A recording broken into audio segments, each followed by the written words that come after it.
हम लोगों ने फिनांस को समझा, फिर एजुकेशनल फिनांस को भी समझा, एजुकेशनल फिनांस को परिभाषित करने की बात की, उसके क्राइटेरिया की बात की, उसके बहुत सारे रिलेटेड एस्पेक्ट्स की बात की।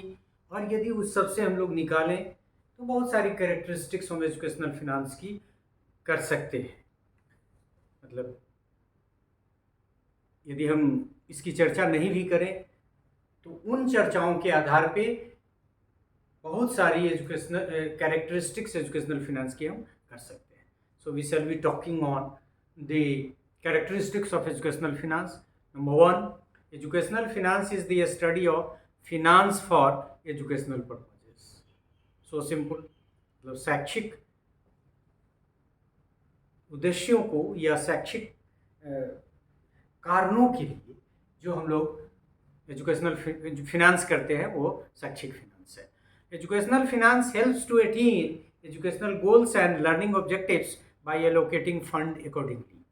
मतलब हम एजुकेशनल फिनांस की मदद से स्पेसिफाइड एजुकेशनल ऑब्जेक्टिव्स को गोल करते हैं जो लर्निंग ऑब्जेक्टिव से रिलेटेड होते हैं।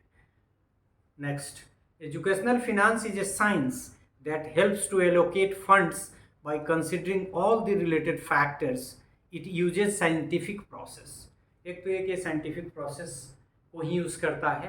और हमने आपको बताया प्रोसीड्योर के क्रम में कि वैसे तो बहुत सारे तरीके हैं, लेकिन ये कॉम्प्लेक्स प्रोसेस है, सारे फैक्टर्स को ध्यान में रखना है। अब कितने फैक्टर्स को ध्यान में रखना है ये अपने आप में बहुत सारे प्रोविजंस पे डिपेंड करते हैं। अभी हमने कुछ एग्जांपल्स भी आपको दिए उसके क्रम में। तो एक तो ये साइंटिफिक प्रोसेस है और दूसरा एक साइंस है, क्योंकि उसके मैकेनिज्म बनाए गए हैं। जैसे एक मैकेनिज्म में क्या है, यदि स्पेशल स्टेटस है तो 90:10 का फंडिंग होगा, केंद्र सरकार 90 और बाकी 10 राज्य सरकार को करना है। अदरवाइज फिर मैचिंग ग्रांट 50-50 हो सकता है, 65-35 हो सकता है। और वो भी उसके क्राइटेरिया फिक्स किए गए हैं सरकार के द्वारा, और that has a long history as well. It helps the planner, policy makers and educational managers in financial matters. तो एजुकेशनल फिनांस का एक काम ये भी है कि प्लानर को, पॉलिसी मेकर को और एजुकेशनल मैनेजर्स को फिनेंशियल मैटर में यह हेल्प करता है। It needs expertise in the area and so is a specialised branch of knowledge.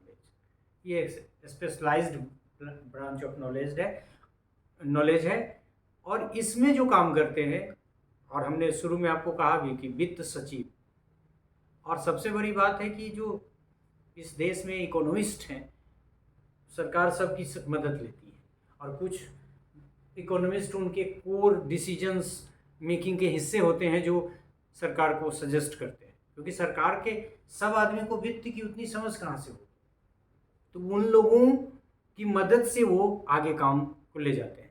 So it needs expertise in the area and so is a specialised branch of knowledge. मतलब educational finance is a specialised branch of knowledge. It is related to economics of education, GNP and GDP.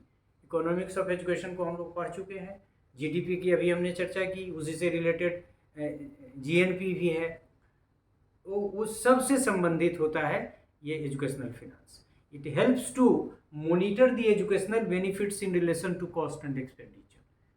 मतलब education के benefit को monitor करता है cost और expenditure के term में, कि कितना खर्च आएगा, कितना खर्च हो सकता है और उस खर्चे से क्या होगा, कहाँ खर्चा करना है, कहाँ बचाना है। It helps to manage money and assets. ये तो परिभाषा से ही आ गया कि फिनांस की जो परिभाषा थी उसमें मनी एंड एसेट्स ही उसका डिफिनीशन का हिस्सा था। So it helps to manage money and assets. It guides the process of resource allocation, resource management and resource mobilisation. मतलब जितने भी वित्तीय, शैक्षिक वित्तीय प्रबंधन है उसमें रिसोर्स के मैनेजमेंट, रिसोर्स के मोबिलाइजेशन और उससे भी पहले रिसोर्स के एलोकेशन की चर्चा जरूरी है। और इसीलिए ये कहा गया कि इट गाइड्स द प्रोसेस। कौन तीन प्रोसेस? रिसर्च एलोकेशन को, रिसर्च मैनेजमेंट को, resource, not research, resource allocation, resource management and resource mobilization. It suggests the suitable area of investment. अब सरकार भी इन्वेस्ट करती है, डी इन्वेस्ट भी करती है, उसके लिए सजेस्ट करती है, और इंडिविजुअल को भी, कॉर्पोरेट को. It is an essential aspect of a smooth function of education system. मतलब व्यवस्था ठीक से चले, संचालित हो, खर्च का पैमाना डिसाइड हो, खर्च का ऑब्जेक्टिव आइडेंटिफाइड हो. It is largely related to formal mode of education but is associated with other modes of education as non formal, distance and online e learning.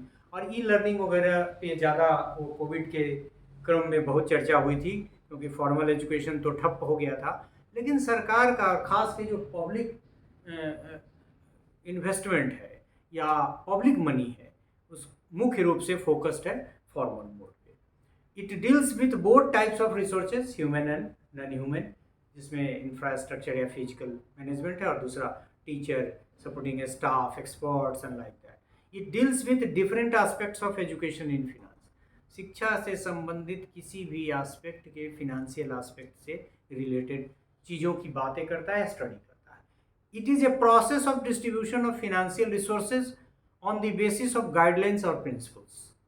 हमने प्रिंसिपल्स को देखा था कि कैसे एडिक्वेसी, इफिशियंसी और इक्विटेबिलिटी, वो सब के अलावा भी बहुत सारे एस्पेक्ट्स हैं, गाइडलाइंस हैं, जिनको कंसीडर करता है और उसी के अनुसार डिस्ट्रीब्यूट करता है फिनांस को. It uses the principle of adequacy, equality and efficiency. ये तो हमने प्रिंसिपल की बात कर ही ली.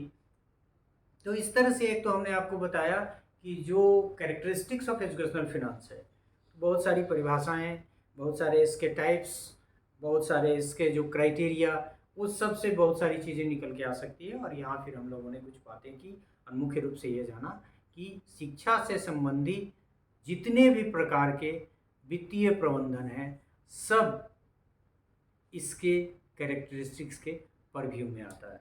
So this is all about this part in which we discussed about the characteristics of educational finance. Thank you for the part.